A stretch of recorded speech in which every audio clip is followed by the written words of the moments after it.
Episode number 445 में 445 number के इस एपिसोड में सभी का बेहद का स्वागत है, परम परम स्वागत है। तो कैसे हैं सब बेहद की आत्माएं, श्रेष्ठ आत्माएं, जागृत आत्माएं। आशा रखता हूं सब बढ़िया होंगे, मस्त होंगे, व्यस्त होंगे और सभी का स्वागत करते हैं दादाजी के यूट्यूब चैनल पर। तो सभी का बेहद का परम परम स्वागत है। आज हम बहुत ही इंटरेस्टिंग तीन कहानियाँ हम चर्चा करने वाले हैं। तो आज का एपिसोड बहुत ही सुपर्ब है, बहुत ही बढ़िया है। एक एक शब्द को ध्यान से सुनिएगा। जो भी स्टोरी आज हम चर्चा करेंगे उसका बहुत ही इनर मीनिंग निकलने वाला है। तो आशा रखता हूँ सब आज खूब एंजॉय करेंगे। खूब समझने वाली बातें हैं और ये एपिसोड को ज़्यादा से ज़्यादा लोगों तक ज़रूर पहुँचाइए। नए लोग हैं तो चैनल को सब्सक्राइब करना ना भूलें। वीडियो को लाइक करने से यूट्यूब वालों को पता चलता है कि भाई आपको इन जैसे वीडियो में, इनके चैनल के वीडियो में इंटरेस्ट है। तो जब भी आप यूट्यूब खोलते हैं तो तुरंत ही आपको यूट्यूब वाले रिकमेंड करते हैं कि इनके और भी वीडियो है अच्छे वो आप देखिए। तो आपके चैनल वीडियो के लाइक करने से बहुत अच्छे फीडबैक जो है यूट्यूब को मिलता है। तो हमेशा याद रखें, जो वीडियो आपको अच्छा लगे ज़रूर से लाइक करें ताकि और लोगों को भी यूट्यूब ये वीडियो को और लोगों तक पहुंचाएगा।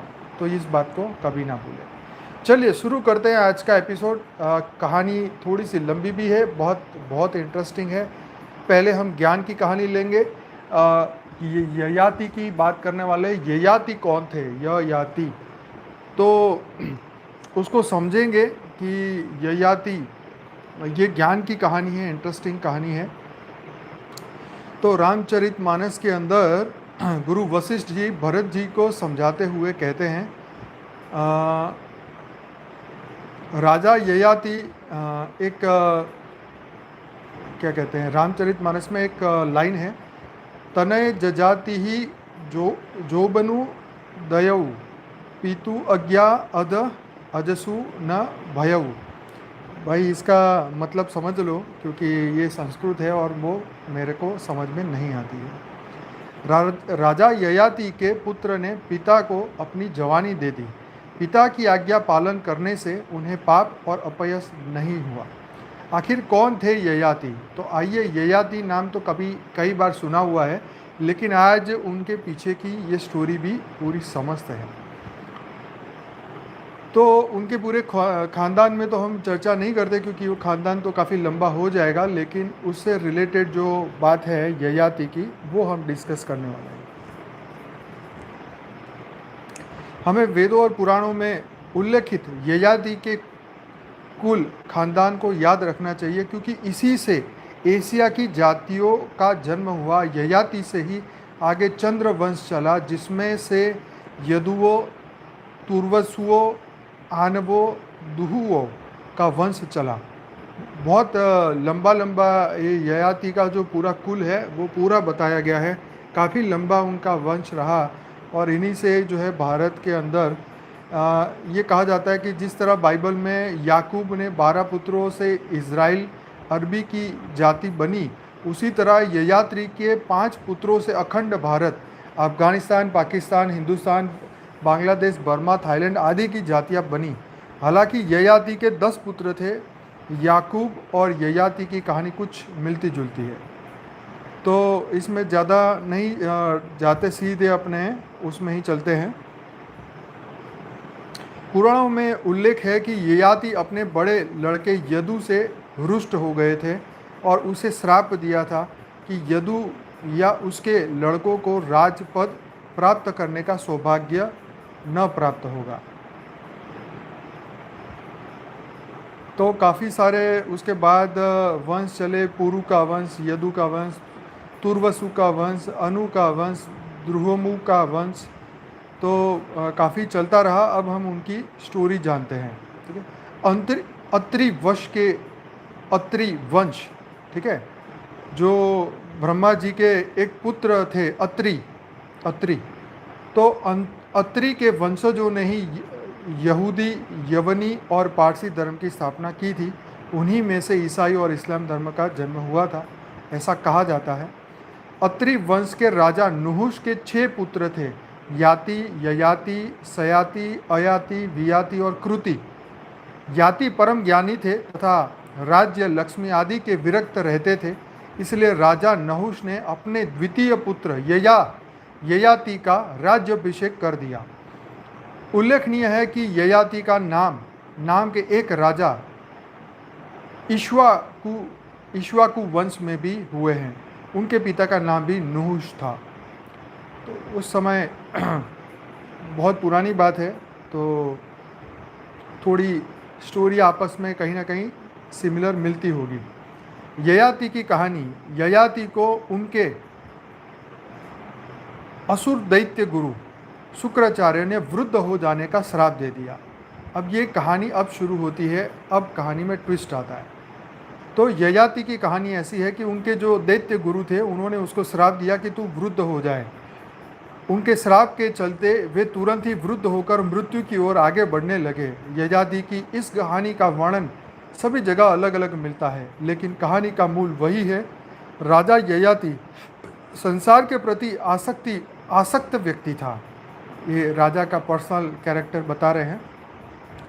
100 वर्ष जीने के बाद भी उनकी भोग लिप्सा शांत नहीं हुई।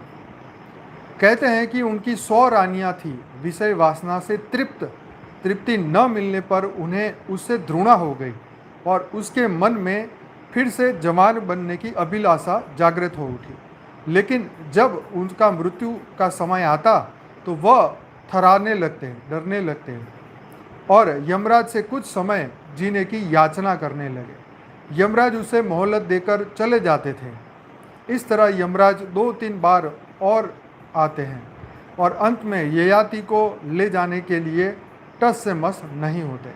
यमराज के सामने ययाति गिड़गिड़ाने लगता है, कहने लगता है, अभी तो मेरा बहुत काम बाकी है, अभी तो मैं अतृप्त हूँ, भूखा हूँ, कुछ और मोहलत दे दीजिए, ऐसे इस तरह अचानक मत ले जाइए, अभी तो मैंने कुछ भोगा ही नहीं। यमराज ने कहा कि आपकी उम्र कभी से पूरी हो चुकी है और अब आपको ले ही जाना पड़ेगा।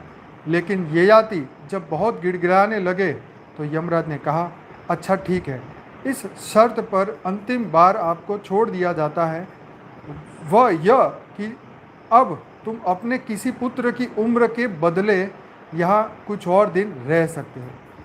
तो अब देखो ये कंडीशन डाल दी गई। यमराज ने उनको बोला कि तुम ऐसा करो, तुम्हारे इतने सारे पुत्र हैं, उसमें से एक पुत्र की जवानी तुम उसकी उम्र जो है वो तुम ले लो, ठीक है, तो तुम यहाँ पे और दिन रह सकते हो। अब ययाति अपने बेटों के समक्ष गिड़गिड़ाने लगा। राजा ययाति ने अपने ज्येष्ठ पुत्र से कहा, वत्स यदु, तुम अपने नाना के द्वारा दी गई मेरी इस वृद्धावस्था को लेकर अपनी युवावस्था मुझे दे दो। इस पर यदु बोला, हे पिताजी, असमय में आई वृद्धावस्था को लेकर मैं जीवित नहीं रहना चाहता, इसीलिए मैं आपकी वृद्धावस्था को नहीं ले सकता। तो अपने लड़के ने अपने पिता के लिए अपनी वृद्धावस्था को ठुकरा दिया, मतलब उसको बार्टर में अपनी जवानी देनी थी और बुढ़ापा लेना था। तो बड़े लड़के ने तो मना कर दिया। ययाति ने अपने शेष पुत्रों से भी इसी प्रकार की मांग की, लेकिन सभी ने कन्नी काट ली, मतलब सबने मना कर दिया। लेकिन सबसे छोटे पुत्र पुरु ने पिता की मांग को स्वीकार कर लिया।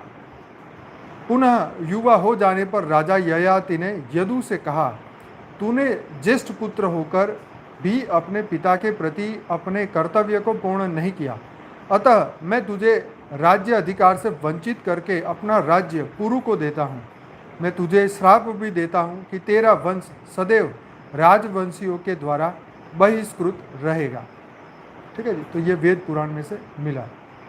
जो बेटे 70 के, 60 के, 50 की उम्र के थे, वे जैसे जैसे मना करके वहाँ से चले गए।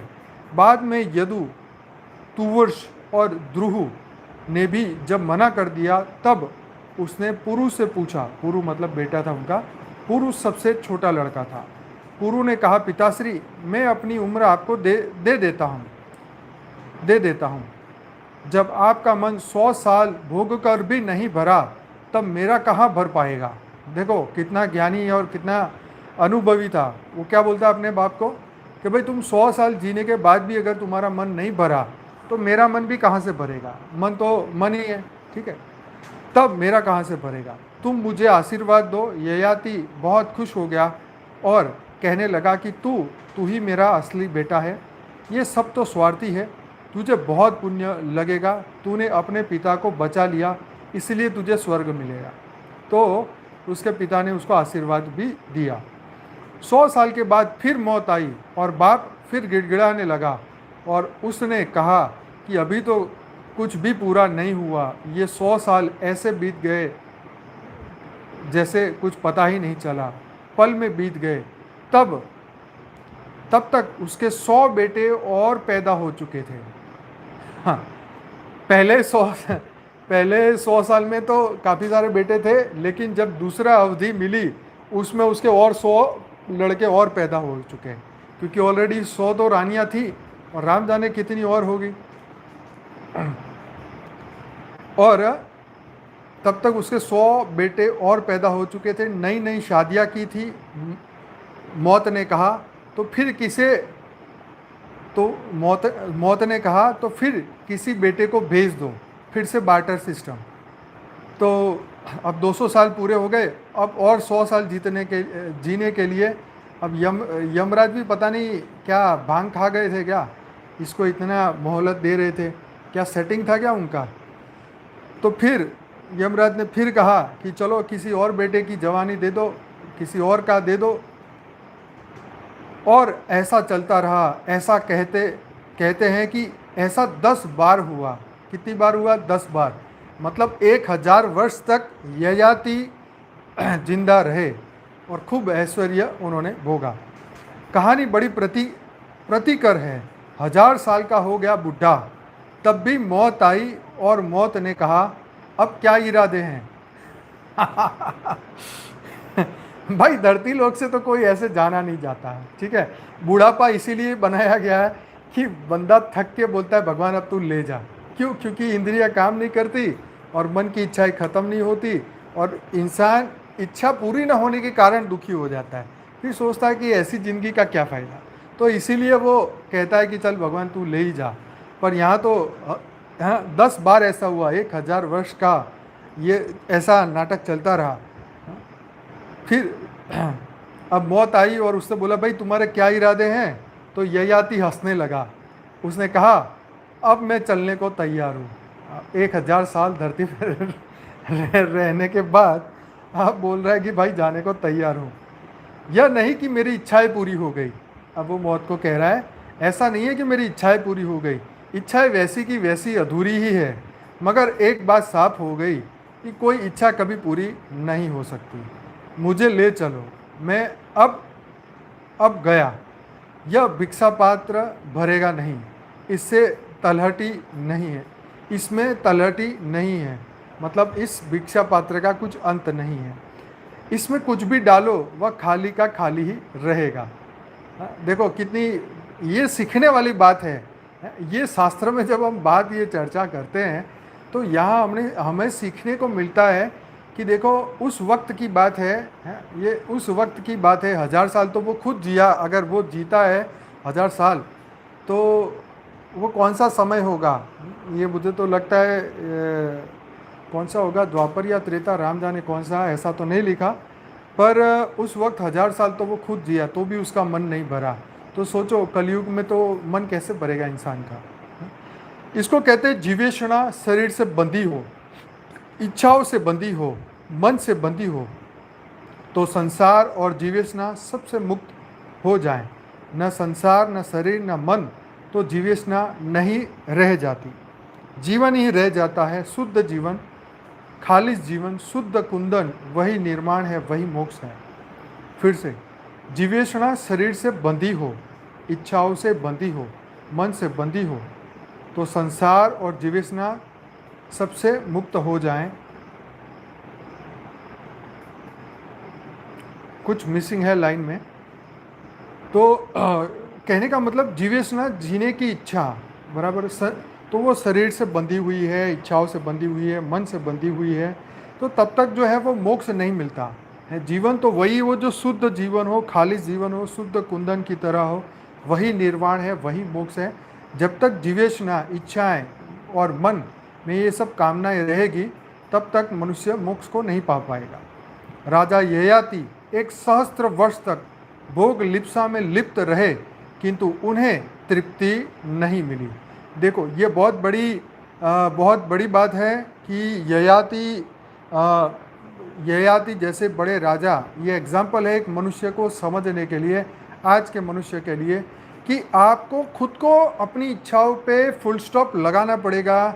इच्छाएं ख़त्म नहीं होगी, ना ही कामनाएं ख़त्म होगी, ना ही वासनाएं ख़त्म होगी। करना आप ही को फुल स्टॉप है। ठीक है, ये यहाँ से हमें सीखने को मिलता है।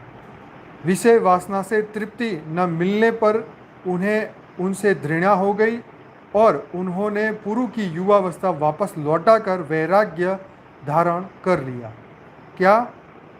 राजा ययाति एक सहस्त्र वर्ष तक भोग लिप्सा में लिप्त रहे, किंतु उन्हें तृप्ति नहीं मिली। विषय वासना से तृप्ति न मिलने पर उन्हें उनसे घृणा हो गई और उन्होंने पुरु को युवावस्था वापस लौटाकर वैराग्य धारण कर लिया। चलो, इसमें भी कंट्रोवर्सी लिखी है, पर ठीक है, जो लिखा है वो सही है। इसीलिए इच्छा मात्रम अविद्या, ये बिल्कुल सत्य है।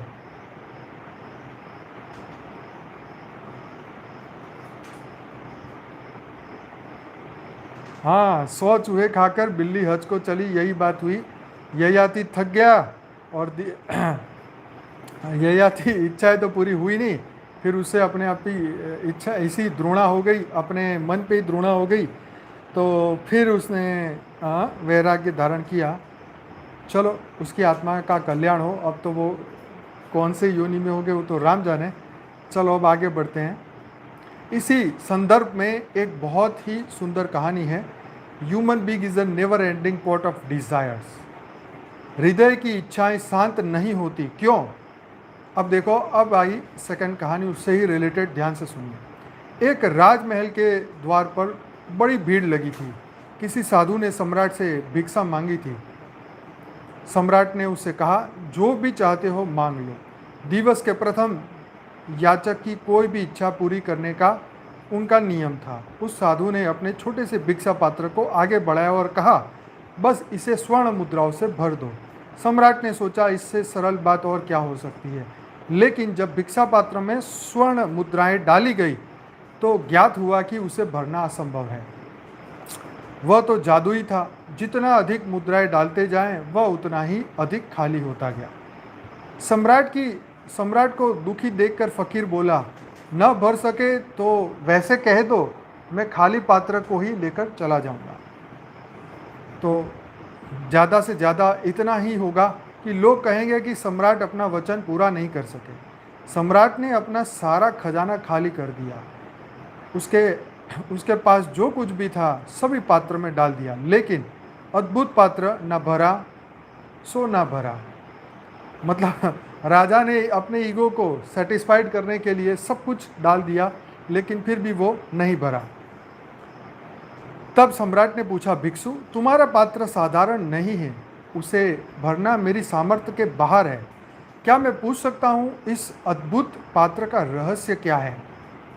वह साधु हंसने लगा और बोला, कोई विशेष रहस्य नहीं है, यह पात्र मनुष्य के हृदय से बनाया गया है। क्या आपको ज्ञात नहीं है कि मनुष्य का हृदय कभी भी भरा नहीं जा सकता?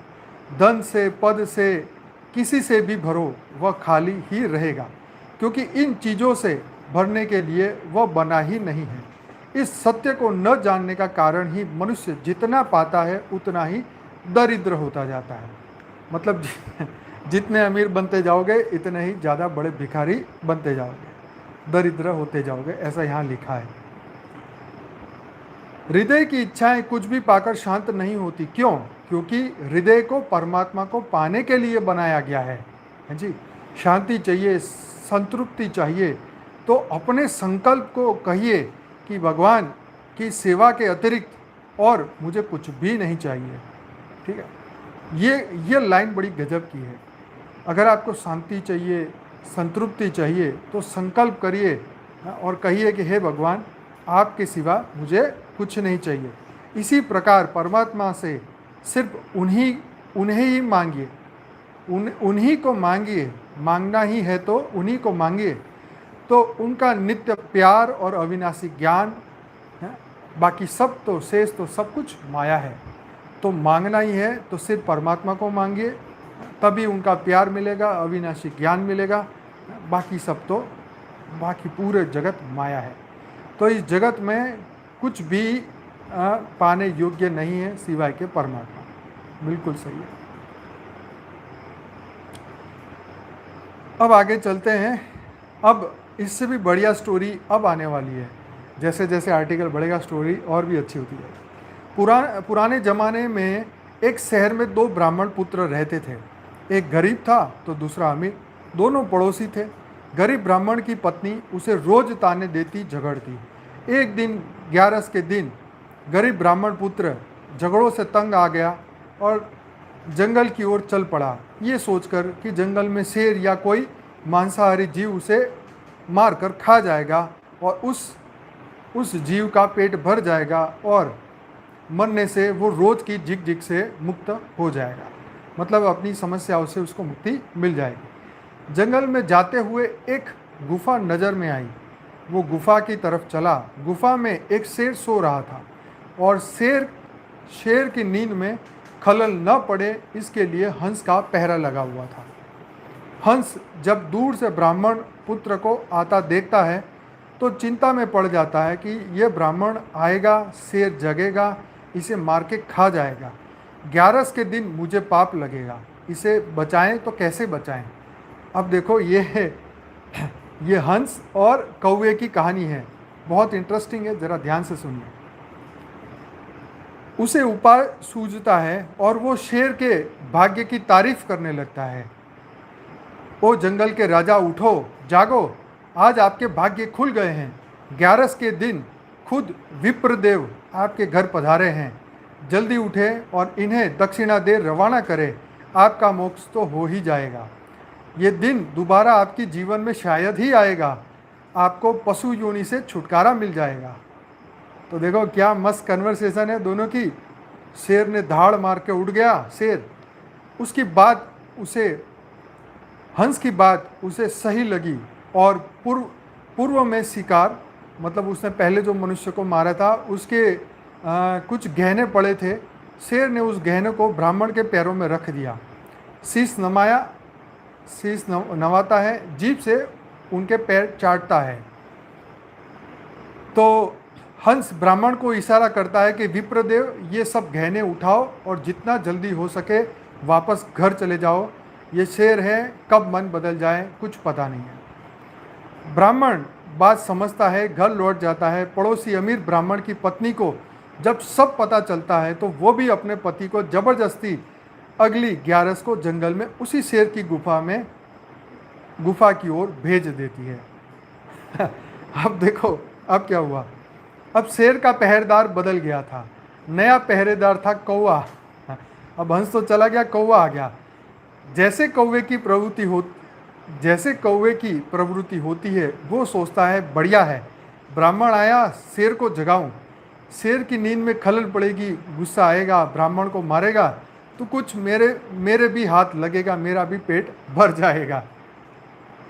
ये सोच वो कौवा काव काव चिल्लाता है। शेर गुस्से हो जाता है। दूसरे ब्राह्मण पर उसकी नज़र पड़ती है, उसे हंस की बात याद आ जाती है। अब देखो कहानी में ट्विस्ट आई है। अब शेर जो है वो उसको पुरानी बात याद आ गई। तो उसे हंस की बात याद आ गई। वो समझ गया कौवा क्यों काव काव कर रहा है। वो अपने पूर्व में हंस के कहने पर किए गए धर्म को खत्म नहीं करना चाहता, पर फिर भी नहीं, शेर होता है, जंगल का राजा है। वो दहाड़ कर ब्राह्मण को कहता है, हंस सरवर गए। क्या कहा उसने? शेर ने ब्राह्मण को कहा, हंस सरवर गए और अब काग भय प्रधान, तो विप्र तारे धरे जाओ। मैं किनाइनी जीजमान। अब इसका मतलब समझो, बड़ा मुश्किल है ये। अर्थात हंस जो अच्छी सोच वाले, अच्छी मनोवृत्ति वाले थे, उड़ के सरोवर यानी तालाब को चले गए हैं, और अब कौवा प्रधान पहरेदार है जो मुझे तुम्हें मारने के लिए उकसा रहा है। मेरी बुद्धि घूमे उससे पहले ही हे ब्राह्मण यहाँ से चले जाओ। शेर किसी का जजमान नहीं हुआ है, वो तो हंस था जिसने मुझ शेर को भी पुण्य करवा दिया। दूसरा ब्राह्मण सारी बात समझ जाता है और डर के मारे तुरंत प्राण बचाकर अपने घर की ओर भाग जाता है। तो देखो शेर ने क्या बोला कि वो तो हंस था, वो अच्छी प्रवृत्ति का था, तो उसने मेरे जैसे शेर से भी पुण्य करवा लिया, लेकिन ये कौवा अभी यहाँ में उससे पैरा हो जाओ यहाँ से। तो ब्राह्मण समझ गया और वहाँ से घर पहुँच गया। कहने का मतलब है दोस्तों, ये कहानी आज के परिप्रेक्ष्य में भी सटीक बैठती है। अब कैसे? हंस और कौवा कोई और नहीं, हमारा ही चरित्र है। ठीक है, कोई किसी का दुख देख दुखी होता है और उसका भला सोचता है, वो हंस है। क्या? कोई किसी का दुख देखता है और दुखी हो जाता है, उसका भला सोचता है, तो वो हंस है। मतलब हंस जैसा उसका सोच है, कैरेक्टर है। और जो किसी को दुखी देखना चाहता है, किसी का सुख जिसे सहन नहीं होता, वो कौवा है। तो ये दो बात बताई कि किसी के दुख को देख के दुखी होना एक अच्छा कैरेक्टर है, किसी के सुख को देख के फिर दुखी होना तो वो कौवे की बात है। जो आपस में मिलजुल भाईचारे से रहना चाहते हैं, वे हंस प्रवृत्ति के हैं। जो झगड़े कर एक दूसरे को मारने लूटने की प्रवृत्ति रखते हैं, वो कौवे की प्रवृत्ति है।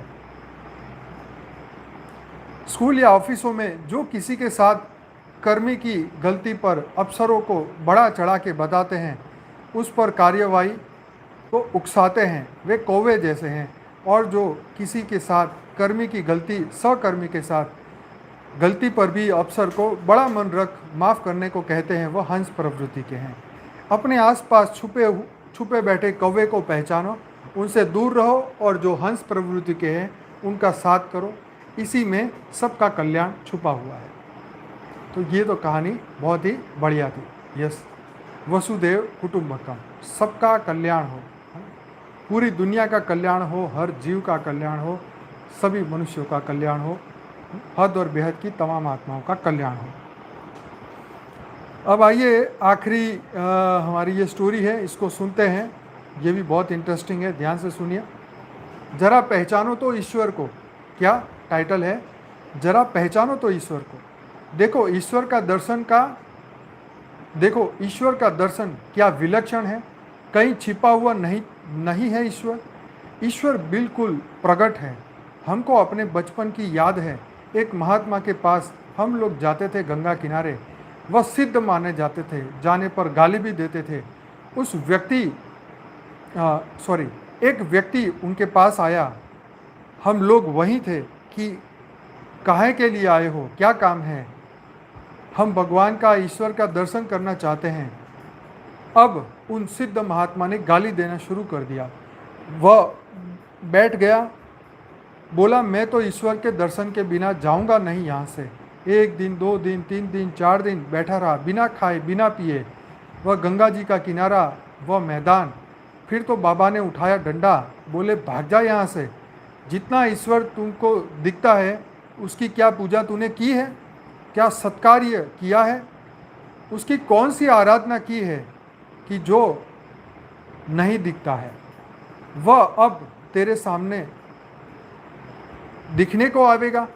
Question mark. तो इनडायरेक्ट वे में उन्होंने बताया कि तूने ईश्वर के रूप को कभी जानने की कोशिश की, कभी अच्छे कर्म करने की कोशिश की? बाबा ने उनको बोला देख ये सूर्य है कि नहीं है। अच्छा, भगवान ने कहा, गीता में कहा सूर्य में प्रभा मैं हूँ। अब यह सूर्य की प्रभा, चमक तू दिन भर देखता रहता है। कभी तेरे मन में यह आया कि यह ईश्वर है, आओ इसको हाथ जोड़े, इसको सिर झुकावें, सूर्य की रोशनी में कोई बुरा काम न करे। ईश्वर देख रहा है, सूर्य की रोशनी में किसी को बुरी बात न कहें, किसी के प्रति बुरा भाव न करें, किसी की बुराई न करे, कभी सूर्य की रोशनी का सत्कार किया है? यह कहते हुए वह डंडा मारा बाबा ने कि उसका तो मानो तीसरा नेत्र ही खुल गया। विराट के रूप में उसे ईश्वर का दर्शन हो गया। सचमुच स्थिर पदार्थों में वह धरती बनकर बैठा हुआ है, बहते हुए पदार्थ में वह जल है, जलते हुए पदार्थ में वह अग्नि है, चलते हुए पदार्थ में वह वायु है, सबको धारण करने वाला पदार्थ में वह आकाश है। हमारी इंद्रियों में वही संकल्प करने वाला मन होकर बैठा हुआ है, वह निश्चय करने वाली बुद्धि है। अरे मृत्यु के रूप में ही वही आता है, वही अच्छा वही बुरा, वही मृत्यु वही अमृत बनकर आता है। इतना विशाल, इतना विशाल, इतना सर्वात्मक स्वरूप ईश्वर का प्रकट हो रहा है। जरा पहचानो तो ईश्वर को। अनंत श्री स्वामी अखड़ानंद जी सरस्वती महाराज एक बार राम नाम जप की कीमत कलयुग केवल नाम आधार, सुमिर सुमिर नर उतर ही पारा।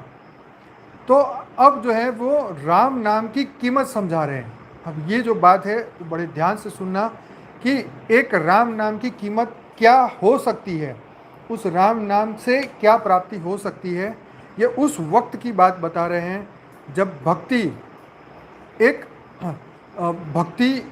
धीरे धीरे ख़त्म हो रही थी। तो भक्ति को समझाने के लिए उस राम के नाम का, क्योंकि जब धरती लोक पे भगवान राम गए उसके बाद की ही ये कहानी है, तो राम के नाम से क्या लाभ हो सकता है, अब हम इस कहानी में सुनने वाले हैं।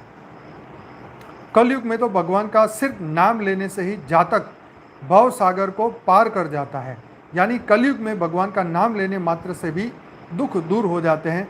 यह कहानी उस हठी बालक की है, उसका भगवान में बिल्कुल विश्वास न था।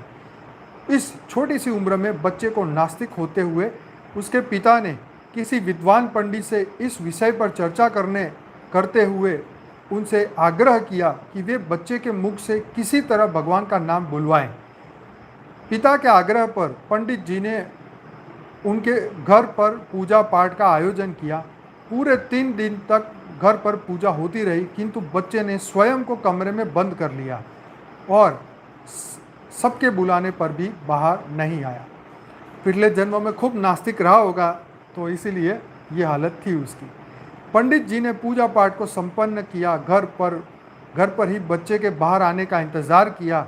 जैसे ही बच्चा अपने कमरे से बाहर आया, पंडित जी ने बच्चे के हाथ की कलाई को जोर से पकड़ लिया। पंडित जी ने बच्चे की कलाई को इतनी जोर से पकड़ा कि जिससे बच्चे को असह्य दर्द हुआ।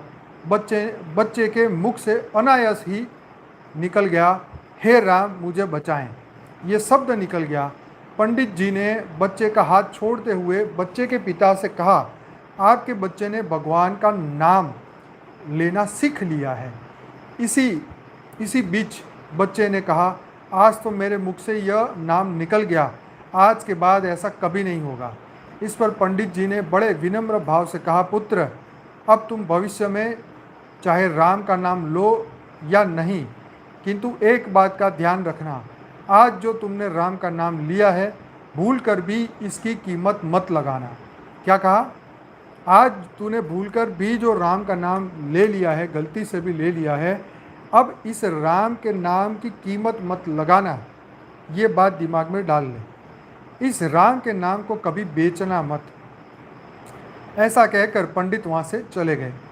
कुछ दिनों बाद एक दुर्घटना हुई, उस बच्चे की मृत्यु हुई। मृत्यु पश्चात बच्चा यमराज के समक्ष जाता है। यमराज चित्रगुप्त से कहता है कि इस बच्चे के पाप और पुण्य बताएं। चित्रगुप्त ने कहा कि यमदेव, इस बच्चे ने कभी भगवान का नाम नहीं लिया, किंतु एक बार विपत्ति की घड़ी में राम का नाम लिया है, किंतु इसका क्या पुण्य उसको हम दे सकें, इससे क्या मिलना चाहिए, यह मुझे कुछ दिखाई नहीं दे रहा। यमराज ने कहा कि एक बार भगवान राम का नाम इस बच्चे ने लिया, किंतु मुझे भी समझ में नहीं आ रहा कि इसको क्या फल दिया जाए। तब उस बच्चे को, तो यमराज उस बच्चे को अपने साथ लेके आगे बढ़ते हैं। यमराज उस बच्चे को कहते हैं कि बच्चे तुम ही बताओ कि तुम इसके बदले में क्या तुम्हें चाहिए, तुमने जो राम का नाम लिया है इसके बदले में तुझे क्या चाहिए। आशा रखता हूँ मेरी आवाज़ आ रही होगी, क्योंकि कमेंट दिखाई नहीं दे रहे आपके। तो यमराज ने वो बच्चे को ही कहा कि तुम राम का नाम जो दे रहे हो उसके बदले में तुम्हें क्या चाहिए, तुम खुद ही बताओ। अब बच्चे ने ये जो सुना था, उसने पंडित जी आ रही है ना, चलिए बढ़िया, वेरी गुड। तो ऐसा सुनते ही बच्चे को अनायास ही उस पंडित जी की बात याद आ गई कि राम के नाम की कीमत अपने मुंह से कभी मत लगाना। तो उसकी कीमत खुद लगाना नहीं और उसको बेचना नहीं, ये बात उसके दिमाग में आ गई। ऐसा सोचते हुए बच्चे ने कहा, यमराज आप ही मुझे इसका फल प्रदान करें, मेरी समझ में तो कुछ नहीं आ रहा। यमराज और चित्रगुप्त व्याकुल होकर इस प्रश्न का जवाब पाने के लिए रथ में बैठ के ब्रह्मा जी के पास गए। अब ब्रह्मा जी को ये पूरी बात सुनाई तो ब्रह्मा जी भी सोच में पड़ गए कि भाई इसको हम क्या इसका दे। तो वो फिर शिव जी के पास गए रथ में बैठ के। अब शिव जी के पास गए तो शिव जी को भी इसका कोई उत्तर नहीं मिला, तो शिव जी फिर विष्णु जी के पास पहुंच गए। तो अब विष्णु जी को जाके ये सब बात बताई कि भाई इसने एक बार राम का नाम लिया है तो इसको क्या फल दिया जाए, इसको क्या पुण्य दिया जाए, ये असमंजस है। ये सुनकर विष्णु जी ने मुख पर हल्की मुस्कान आने लगी और मुस्कान के साथ बोले, इस बच्चे ने एक बार राम का नाम लिया, इसके बदले में इसे ब्रह्मा विष्णु महेश के साक्षात दर्शन हो गए, इससे अधिक पुण्य इस जीवन में और भला क्या हो सकता है। तो ये कहानी तो यहीं पूरी हो गई। तो कमाल की बात है कि देखो, एक बार भगवान का नाम मुंह से ले लिया तो मतलब ये है कि तुम्हारा तो उद्धार होना ही होना, ये तय हो गया।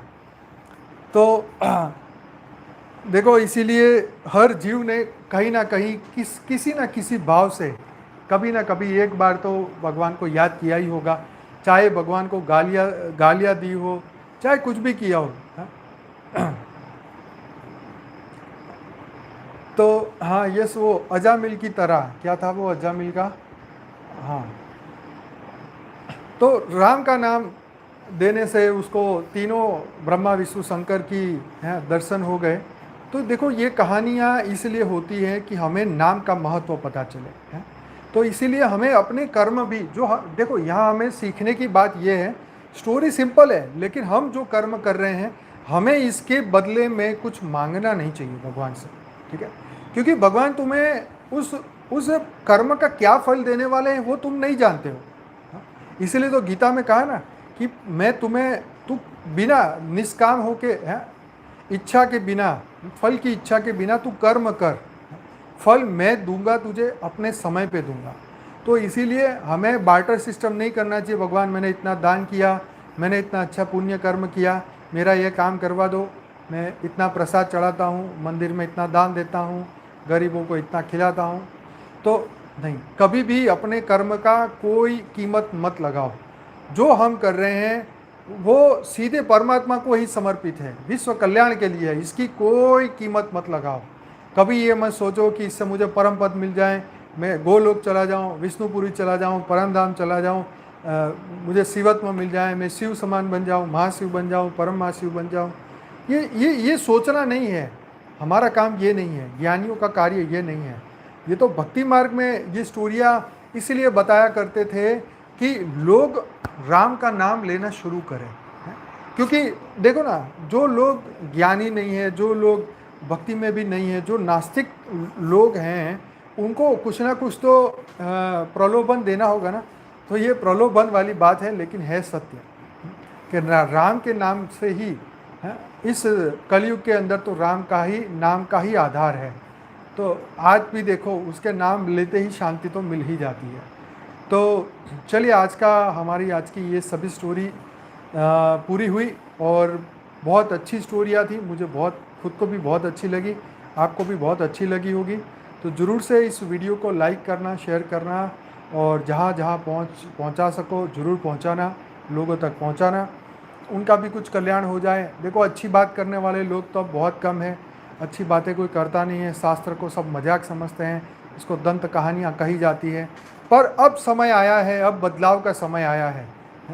कोरोना वायरस में दिखा दिया, जो नहीं दिखता वो है, वो मनुष्य को मार रहा है ना।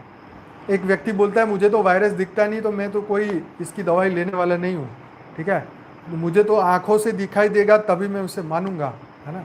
तो वो इतना छोटा है कि वो दूरबीन से भी नहीं दिखाई देता, वो माइक्रोस्कोप से भी बड़ी मुश्किल से दिखता है। तो कहने का मतलब ये है कि ये हर पल ये जो दुनिया बदल रही है, समय जो बदल रहा है, ये मनुष्य को जागृति की ओर लेके जा रहा है। और ये जो चीज़ें जो पुराणों में, वेदों में, शास्त्रों में कही गई है, ये नो डाउट ये बहुत पुरानी बातें हैं, बहुत पुरानी बातें हैं, लेकिन आज मनुष्य इसे नहीं समझ सकता क्योंकि उसकी बुद्धि से परे हैं। जैसे आज कोई पढ़ा लिखा बंदा ना हो और तुम उसे कोई साइंस की बातें करने लग जाओ कि ये रॉकेट कैसे बना, ये कैसे बना, तो वो गांव वाले बंदे को क्या लेना देना, उसको तो अपनी गाय चरानी है, उसको खेतों में काम करना है, 2 रोटी खानी है और बस सो जाना है। उसको रॉकेट से क्या लेने देना, कोई मंगल पे जाए कि शनि पे जाए, उससे क्या लेना देना, वो तो अपने खेतों में मस्त है। तो उसकी बुद्धि वहाँ तक सीमित है। तो मनुष्य की बुद्धि यहाँ पे आध्यात्म का नाम सुनते ही सीमित हो जाती है। क्यों? क्योंकि बुद्धि में इच्छाएं, कामनाएं, वासनाएं घूम रही है, तो वो आध्यात्म की ओर बढ़ेगा नहीं, वो चलेगा नहीं, उसकी बुद्धि नहीं चलेगी। तो खैर, अब ये समय आया है उसको वापस ये याद कराने के लिए। तो ये सब स्टोरियों का मतलब यही है कि हमें अच्छे लोगों का संग करना है। उन्हीं के संग से बुरे लोगों को जितनी जल्दी हो सके उतना जीवन से दूर कर दो, बुद्धि से दूर कर दो, विचारों से दूर कर दो। नहीं तो ये जैसे कौवे वाली बात थी ना, उसने शेर को बुलाया और सोचा कि इसको खा जाएगा तो 2 बोटियां हमें भी मिल जाएगी। तो बस वही है, कल्याण का मार्ग सिर्फ अच्छे लोगों के पास ही है और अच्छे लोगों का ही संग करना है। बाकी तो सामान्य मनुष्य जो जीवात्मा है, जो धरती पे फंसे हुए जानवर कोटि के आत्मा हैं, जो 84 लाख योनि के लोग हैं, उनसे कोई ज़्यादा उम्मीद नहीं है। तो उनकी कोई वाहवाही करने का फ़ायदा नहीं, उनकी तारीफ़ें करने का फ़ायदा नहीं, हद की चीज़ें उनसे आशा रखने का फ़ायदा नहीं, सब कुछ तो ख़त्म होने वाला है। खैर, आज का ये प्रोग्राम यही समाप्त करते हैं और जल्दी से जल्दी परम शांति की अवस्था में आते हैं, आत्मस्वरूप की अवस्था में आते हैं। विश्व में परम शांति के वाइब्रेशन फैलाना है, विश्व में परम परम परम ज्ञान को फैलाना है, परम शांति को फैलाना है, परम लाइट को फैलाना है, परम प्रकाश को फैलाना है। आप सोचिए कि एक बार राम शब्द बोलने से ब्रह्मा विष्णु शंकर के उनको दर्शन हो गए, तो जो हम परम शांति के वाइब्रेशन हर जीव के कल्याण के लिए, हद और बेहद की तमाम जीवों के कल्याण के लिए जो हम ये कर रहे हैं, जो अपने संकल्प को परमात्मा को अर्पित कर रहे हैं, विश्व में शांति फैला रहे हैं, ज्ञान को पहुंचा रहे हैं, इसका कितना गजब का फल है। इसकी कोई वैल्यू हो ही नहीं सकती है। इसका आपका एक छोटा सा कर्म जो मानव कल्याण के लिए है, सभी जीवों के कल्याण के लिए है, उसकी कीमत कौन आंक सकता है? तो इसीलिए उसकी कीमत आंकनी नहीं है। लेकिन हम जो कर रहे हैं इस पे हमें ये नहीं होना चाहिए कि क्या हम आंखें बंद करके बैठ गए, क्यों हम ये कर रहे हैं, इसका फ़ायदा क्या है। भाई, इसका फ़ायदा और नुकसान की बात छोड़ दो। जीवन में अच्छे कर्म का कोई कीमत लगा नहीं सकता है।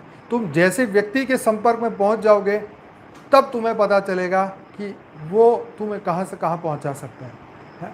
वो तुम्हारे संकल्प को आपके एक विचार को कहां से कहां वो पहुंचा सकता है। तो इसीलिए समय का इंतज़ार करो। समय जो कराएगा सही कराएगा, परमात्मा ऊपर वाले जो कराएंगे सही कराएंगे, लेकिन हमें अपने कर्म करते रहना है। हमारी ड्यूटी यही है कि हम कर्म करते रहें, अविरत होकर करते रहें, बस एक ही लक्ष्य के साथ चलते रहें, बेहद की परम आशा। अपनी अपनी आंखें बंद करें और गहरी सांस लें, गहरी सांस छोड़ें। परम शांति के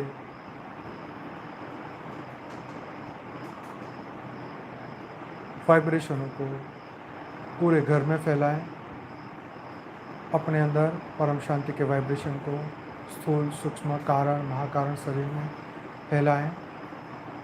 आत्मस्वरूप बन परम लाइट, परम प्रकाश की स्थिति को प्राप्त करें।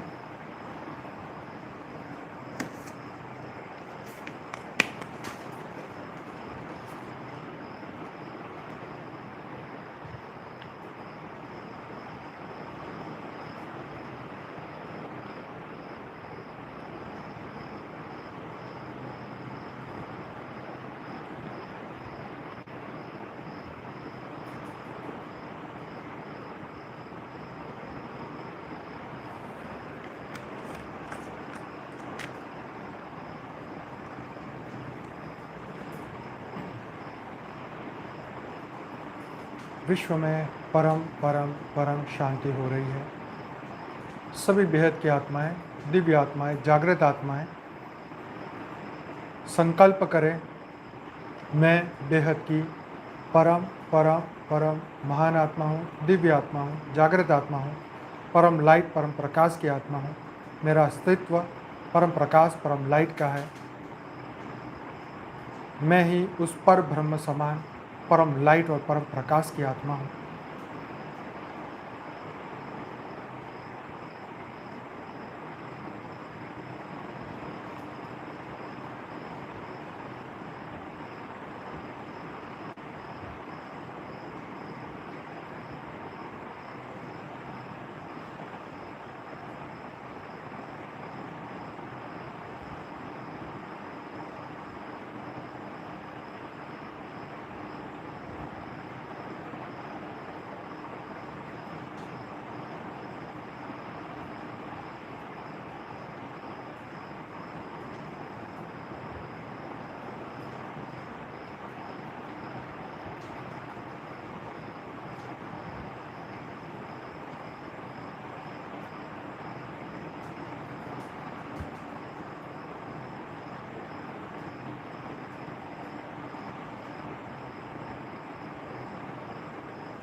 विश्व में परम परम परम शांति हो रही है।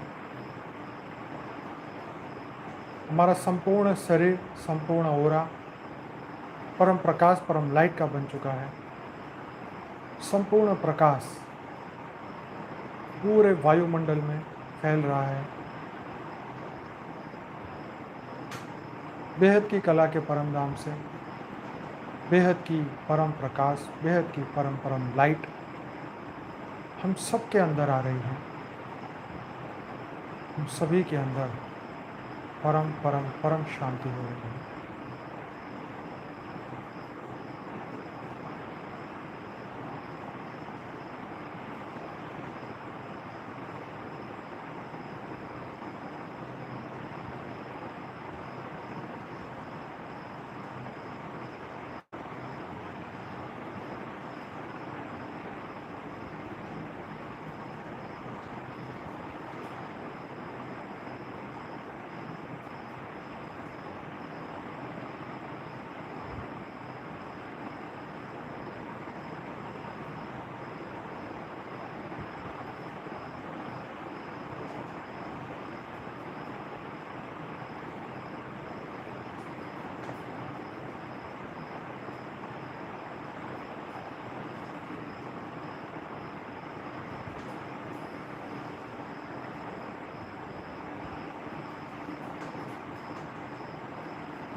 पूरी पृथ्वी पे परम परम शांति के वाइब्रेशन पहुंच चुके हैं।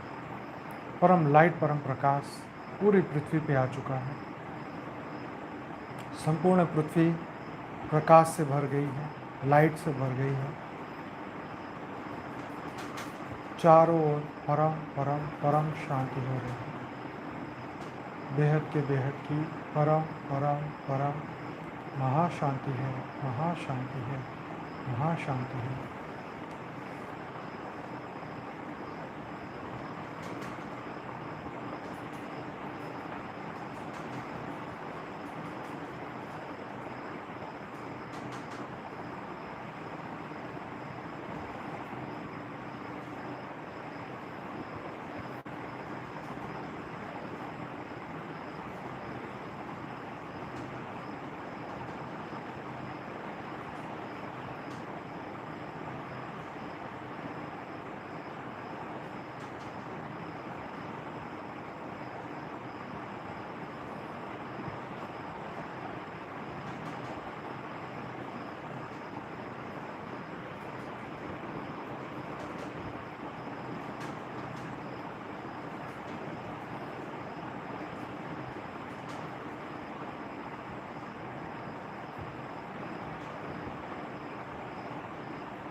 संपूर्ण पृथ्वी बदल रही है, संपूर्ण संसार बदलता जा रहा है।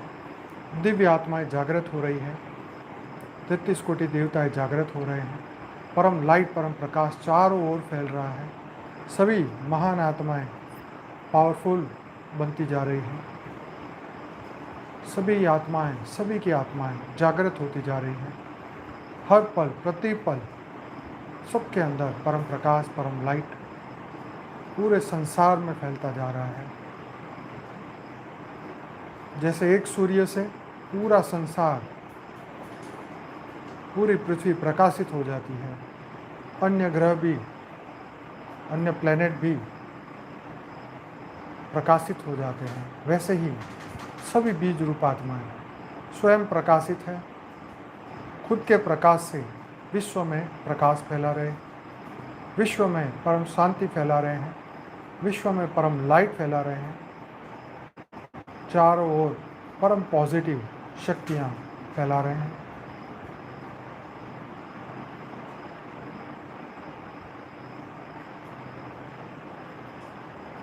बेहद की दिव्य आत्माएं अपने हर संकल्प को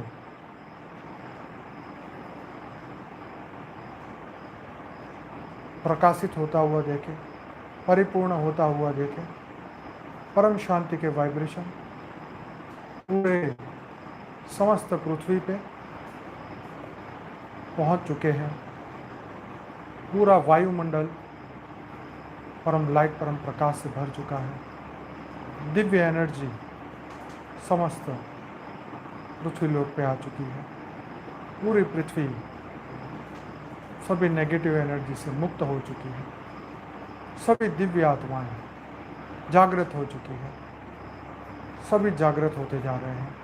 हर पल, प्रति पल सब जागृत होते जा रहे हैं, सब जागृत होते जा रहे हैं।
सभी बेहद की आत्माओं का दिल से धन्यवाद, कोटि कोटि धन्यवाद।